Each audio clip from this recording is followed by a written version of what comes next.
নমস্কার, castle of স্টোরিজে সকল শ্রোতা বন্ধুদেরকে স্বাগত জানাই। আমাদের আজকের কাহিনী নির্মলেন্দু গৌতম রচিত এই মুহূর্তে। শুনতে থাকুন আমাদের আজকের গল্প।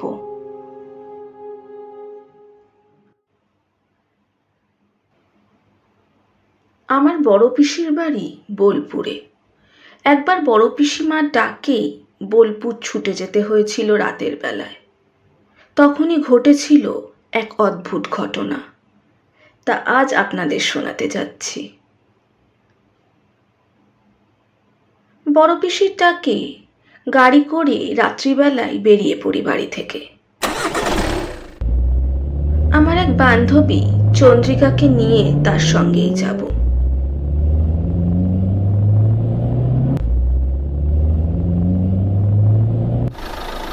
গাড়িটা দাঁড় করাতেই গেটের ডান দিকের বড় গাছটার অন্ধকার অন্ধকার তলা থেকে প্রায় ছুটে এসে দরজাটা খুলে গাড়িতে উঠে পড়ল চন্দ্রিকা। চন্দ্রিকা এভাবে তৈরি হয়ে থাকবে আমি তা ভাবতেই পারিনি। গাড়ির ভেতরের মৃদু অন্ধকারে চন্দ্রিকার দিকে তাকালাম। চন্দ্রিকার মুখটা স্পষ্ট দেখা যাচ্ছে না, কিন্তু মনে হলো সে গম্ভীর। কি যেন ভাবছে সে। আমি জিজ্ঞেস করলাম, কিরে, কি ভাবছিস? এই বলে গাড়ি চালাতে শুরু করলাম। ইচ্ছে করেই বুঝি চন্দ্রিকা কোনো উত্তর দিলে না। হাসলাম, বললাম, ঠিক আছে, ভেবে যা তুই। এই বলে যেমন করে গাড়ি চালাচ্ছিলাম তেমন ভাবেই গাড়ি চালাতে থাকলাম। একা একা এত রাতে বোলপুর পর্যন্ত গাড়ি চালিয়ে যেতে ঠিক ভরসা পাচ্ছিলাম না। দিনকাল মোটেই সুবিধের নয়, বিশেষ করে মেয়েদের জন্যে। সেজন্যই চন্দ্রিকাকে খানিক আগে টেলিফোন করে বলেছিলাম সঙ্গে যাবার জন্য। একবারই রাজি হয়ে গেছিল চন্দ্রিকা। যদি চন্দ্রিকা রাজি না হতো তাহলে ভারী মুশকিলে পড়তাম। এভাবে হঠাৎ আমার সঙ্গে কখনোই যেতে চাইতো না কেউ। অবশ্য সুদীপা যদি থাকতো তাহলে কিছু ভাবতে হতো না আমাকে। বলতে গেলে সে আমার ছায়া সঙ্গী ছিল। তার গাড়ি চালানোর হাত বড়ই পাকা ছিল। বলতে গেলে পুরুষদের থেকেও সে ভালো গাড়ি চালাতে পারত। বছর দেড়েক আগে হঠাৎ ম্যালিগন্যান্ট ম্যালেরিয়ায় সুদীপা সবাইকে ছেড়ে চলে যায়। সুদীপার কথাটা ভাবলে সত্যি মনের ভেতরটা কেমন যেন করে ওঠে।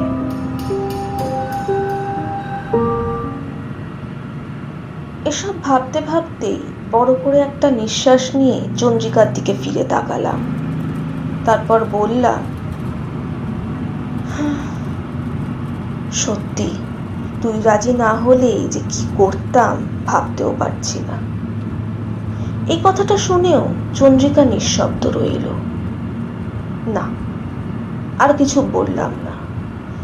এই মুহূর্তে কেন জানি না আমার মনে হচ্ছে এমন কিছু একটা ঘটেছে যার জন্য কথা বলতে ইচ্ছে হচ্ছে না চন্দ্রিকার। কিন্তু কি ঘটতে পারে? আমার সঙ্গে এই যে এভাবে রাত্রিবেলা বোলপুরে যাচ্ছে চন্দ্রিকা, বাড়ির কারোর কি তাতে মত ছিল না? হতেও পারে আমাকে কথা দিয়েছে বলে জোর করেই হয়তো বাড়ি থেকে বেরিয়েছে চন্দ্রিকা। হয়তো ঝগড়াও করতে হয়েছে খানিকটা। সেজন্যই সম্ভবত মেজাজটা ঠিক নেই চন্দ্রিকার। মেজাজটা ঠিক নেই বলে কথাও বলছে না। যাকে, কতক্ষণ আর এমনিভাবে মেজাজ খারাপ করে চুপ করে বসে থাকবে। কথাটা ভেবেই সামনের দিকে তাকিয়ে নিঃশব্দে গাড়ি চালাতে থাকলাম। ঠিক 9টায় বড় পিসিমার টেলিফোন এসেছিল বোলপুর থেকে। হঠাৎ বড় পিসেমশাই অসুস্থ হয়ে পড়েছে। যত তাড়াতাড়ি সম্ভব 2টো ইঞ্জেকশন দিতে হবে তাকে। একটা পাওয়া গেছে বোলপুরে, আর একটা পাওয়া যায়নি। কলকাতার বড় কোনো দোকানে পাওয়া যাবে সেটা। আমাকে সেটা কিনে রাত পুরোবার আগে পৌঁছে দিতে হবে। টেলিফোনে ইঞ্জেকশনটার নাম লিখিয়ে দিয়েছিল বড় পিসিমা। সঙ্গে সঙ্গেই বেরিয়ে পড়ে ইঞ্জেকশনটা কিনে এনেছিলাম আমি। তারপর চন্দ্রিকাকে টেলিফোন করে গাড়ি নিয়ে বেরিয়ে পড়েছিলাম।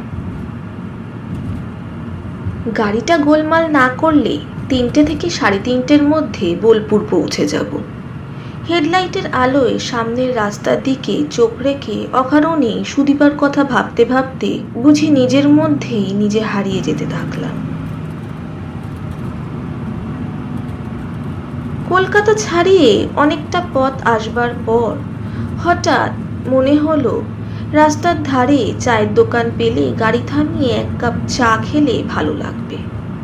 কথাটা মনে হতেই হঠাৎ চন্দ্রিকার দিকে ফিরে বললাম, কিরে, চা খেতে ইচ্ছা করছে না তোর? চন্দ্রিকা কোনো উত্তর দিল না। আমি আবার বললাম, আমার কিন্তু চা খেতে ইচ্ছা করছে। সামনে কোনো চায়ের দোকান পেলেই আমি নেমে পড়ব। চন্দ্রিকা তবুও কিছু বলল না। এখনো চন্দ্রিকার মেজাজটা তাহলে ঠিক হয়নি। মনে মনে কথাটা ভেবে এবার হাসলাম আমি। ড্যাশবোর্ডের আলোয় হাত ঘড়িতে সময় দেখলাম। তারপর যেমনিভাবে চালাচ্ছিলাম গাড়ি তেমনিভাবেই গাড়ি চালাতে থাকলাম। মিনিট 10-এর মধ্যেই রাস্তার ধারের একটা চায়ের দোকানের সামনে এসে গাড়িটাকে দাঁড় করিয়ে দিলাম। ছোট্ট একটা চায়ের দোকান, টিমটিম করে একটা আলো জ্বলছে ভিতরে। সেই আলোয় স্পষ্ট করে বুঝি দোকানের লোকটির মুখটাও দেখা যাচ্ছে না। ভেতরে পাতা বেঞ্চে একটা লোক বুঝি বসে বসে ঝিমুচ্ছে। রাত 12টার নির্জনতার সঙ্গে পুরো ব্যাপারটা কীরকম যেন মানিয়ে গেছে। গাড়ি থেকে নেমে চায়ের দোকানের দিকে পা বাড়িয়ে হঠাৎ দাঁড়িয়ে পড়লাম। একটুখানি ঝুঁকে গাড়ির ভেতরে অন্ধকারে বসে থাকা চন্দ্রিকার দিকে তাকিয়ে বললাম, দেখ, সত্যি খাবি না তো? চন্দ্রিকা বুঝি নড়ে চড়ে বসল, কোনো উত্তর দিল না। 2 মুহূর্ত নিঃশব্দে দাঁড়িয়ে থেকে চন্দ্রিকার দিক থেকে ফিরে এলাম। তারপর পায়ে পায়ে দোকানের সামনে এসে দাঁড়ালাম। বললাম, 1 কাপ চা হবে দাদা? দোকানের লোক মাথা নেড়ে উত্তর দিল, হবে। তারপর একবার আমাকে ভালো করে দেখে নিয়ে চা বানাতে শুরু করলো লোকটি। বোলপুর পর্যন্ত বোধহয় এভাবেই যাবে চন্দ্রিকা। কি করে যে চন্দ্রিকা এমনিভাবে কথা না বলে থাকছে আমি তা বুঝেই পাচ্ছি না। কাপে চা ঢেলে কাপটা আমার দিকে এগিয়ে দিল দোকানের লোকটি। কাপটা হাতে নিয়ে চায় চুমুক দিলাম। ফিরে তাকালাম অন্ধকারে দাঁড়িয়ে থাকা গাড়িটার দিকে। সঙ্গে সঙ্গে মনে হলো, তা চা না খেলেও গাড়ির থেকে নেমে বাইরে তো দাঁড়াতে পারে সে। কি জানি গাড়ির ভেতর কেন বসে থাকতে ইচ্ছা করছে তার। গাড়ি থেকে নেবে একবার বাইরে দাঁড়াতে বলবো তাকে?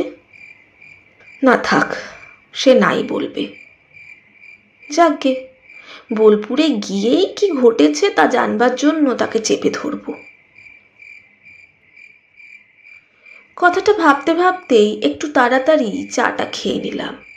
তারপর চায়ের দামটা মিটিয়ে গাড়িতে এসে উঠলাম। যেভাবে বসেছিল চন্দ্রিকা ঠিক তেমনভাবেই বসে আছে। ঠিক তেমনভাবেই কি যেন ভেবে যাচ্ছে গভীরভাবে। না, চন্দ্রিকাকে কিছু বললাম না। স্টার্ট দিয়ে চালিয়ে দিলাম গাড়িটা।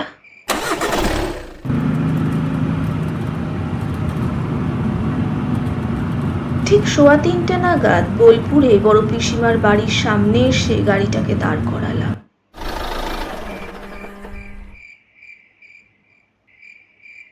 প্রায় সঙ্গে সঙ্গেই আলো জ্বালিয়ে বারান্দায় এসে দাঁড়ালেন বড় পিসিমা। বড় পিসিমা তাহলে জেগেই ছিলেন, অপেক্ষা করছিলেন গাড়ির শব্দের জন্য। আমি বললাম, এসে গেছি বড় পিসিমা বলে ইঞ্জেকশনের প্যাকেটটা নিয়ে গাড়ি থেকে নামলাম। তারপর চন্দ্রিকার দিকে ফিরে বললাম, নেমে আয়। বলেই বারান্দার দিকে পা বাড়ালাম আমি। চন্দ্রিকার কাছ থেকে কোনো উত্তরের অপেক্ষা করলাম না। গেট পেরিয়ে বারান্দায় উঠে আসতেই পিসিমা বললেন, তোর জন্যে খুব দুশ্চিন্তা করছিলাম মা। আরে দুশ্চিন্তা করছিলে কেন?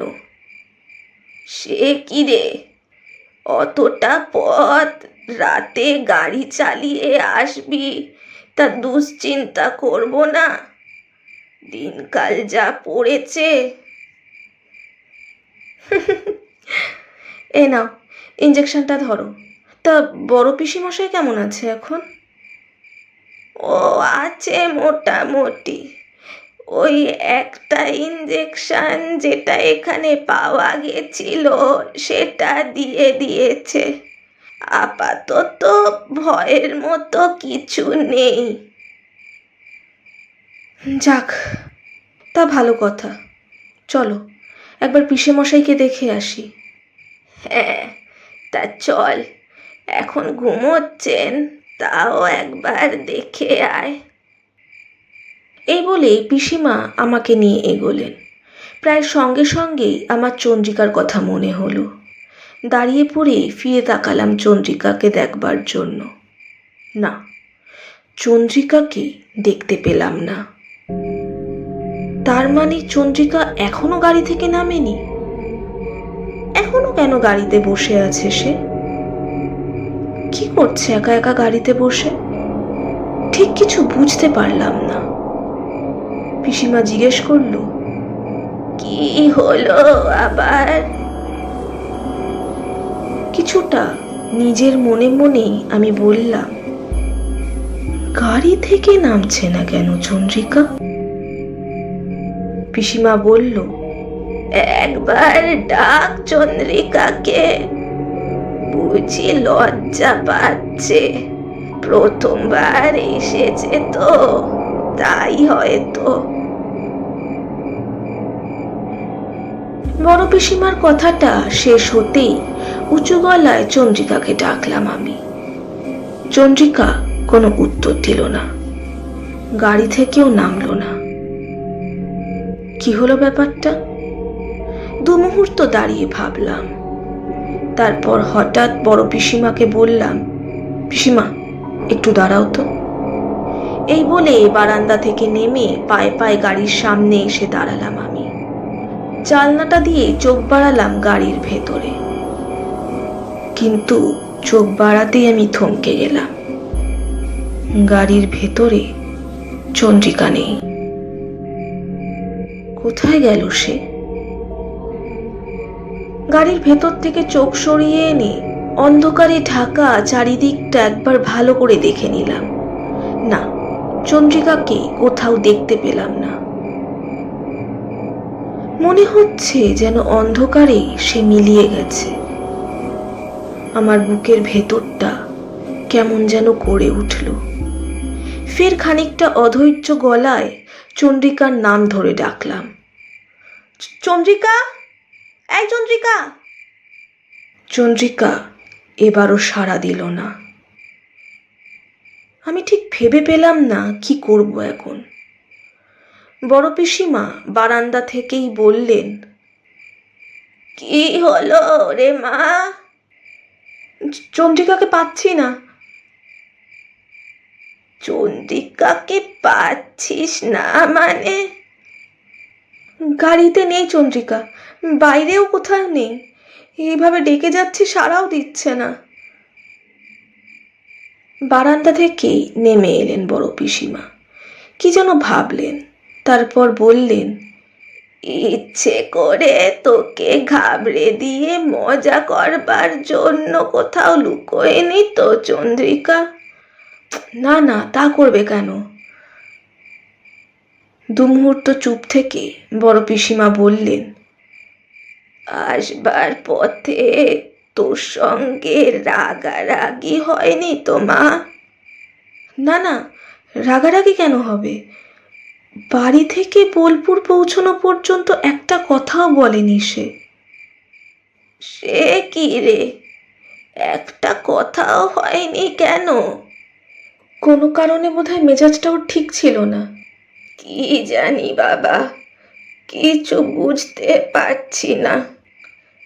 যাগে, তুই আগে ভেতরে চল, কিছুক্ষণ দেখি, না হলে পাড়ার ছেলেপিলেদের খবর দেব, তারা কিছু একটা ব্যবস্থা করবে তারপর।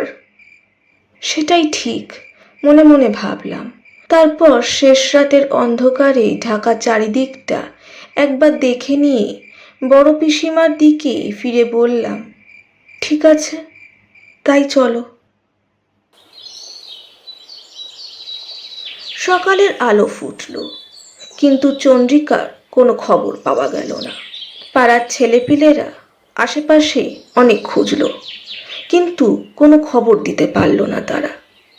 রাস্তার দিকে চোখ রাখলাম। বড় পিসিমা এসে দাঁড়ালো পাশে, বলল, ব্যাপারটা কি হলো বলতো?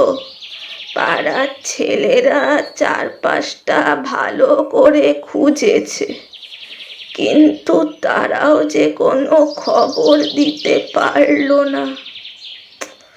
বুঝতে পারছি না পিসিমা। কিছু বুঝতে পারছি না বললে চলবে না রে মা, কিছু একটা তো করতে হবে। মেয়েটা অমনভাবে উধাও তো হয়ে যেতে পারে না। কিন্তু কি করব তা ঠিক করতে পারছি না। এমন সময় টেলিফোন বেজে উঠল ভেতরের ঘরে। দ্রুত পায়ে পিসিমা টেলিফোন ধরতে চলে গেলেন। বারান্দা থেকে নামবার জন্য পা বাড়াবো এমন সময় পিসিমার গলার আওয়াজ পেলাম।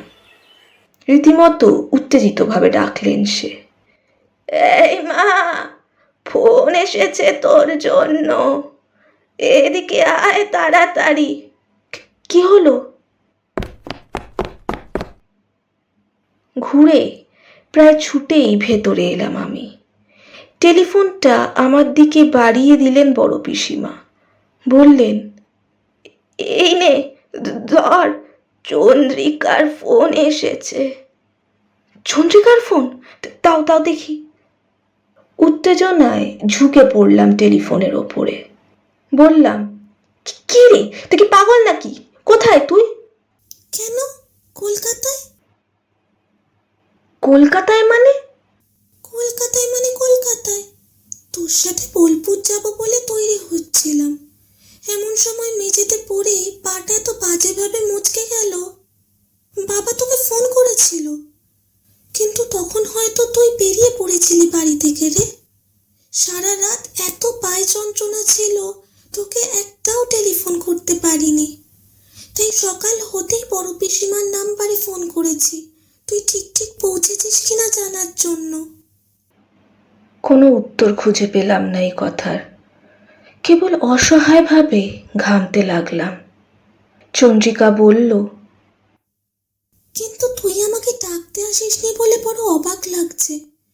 কেন ডাকতে এলি না বলতো? কিছু সমস্যা হয়েছিল কি? অসহায়ভাবেই এবার টেলিফোনটা নামিয়ে রাখলাম। বড় পিসিমা সঙ্গে সঙ্গে বললেন, কি রে, কি বলল চন্দ্রিকা? আমি স্থির চোখে বড় পিসিমার মুখের দিকে তাকিয়ে বললাম, এখানে আসবে না বলল। কথাটি বলেই দ্রুত পায়ে বারান্দায় এসে দাঁড়ালাম। বড় পিসিমা অনেক প্রশ্ন করবেন এখন, কিন্তু এখন কোনো প্রশ্নের উত্তর দেওয়া আমার পক্ষে সম্ভব না। এই মুহূর্তে আমি স্পষ্টই বুঝতে পারছি, চন্দ্রিকাদের বাড়ির সামনে পৌঁছতে যে আমার গাড়িতে উঠে এসেছিল সে চন্দ্রিকা নয়, সুদীপা, আমার ছায়া সঙ্গী। চন্দ্রিকা যেতে না পারলে বাধ্য হয়েই একা বোলপুরে আসতে হতো আমাকে, কিন্তু সুদীপা তা হতে দেবে কেন? তাই অমনিভাবেই উঠে পড়েছিল সে আমার গাড়িতে। একটু ভালো করে দেখলে ঠিক বুঝতে পারতাম যে আমার পাশে যে বসে আছে সে চন্দ্রিকা নয়, সুদীপা। গাড়ির ভেতরের আবছা অন্ধকারে আমার পাশে বসে থাকা সুদীপার সেই ছায়া শরীরটাকে ভাবতে ভাবতে আমার গাটা কেমন শিউরে উঠল। এখনো পর্যন্ত সেই অভিজ্ঞতার কথা ভাবলে আমার রক্ত জল হয়ে যায়।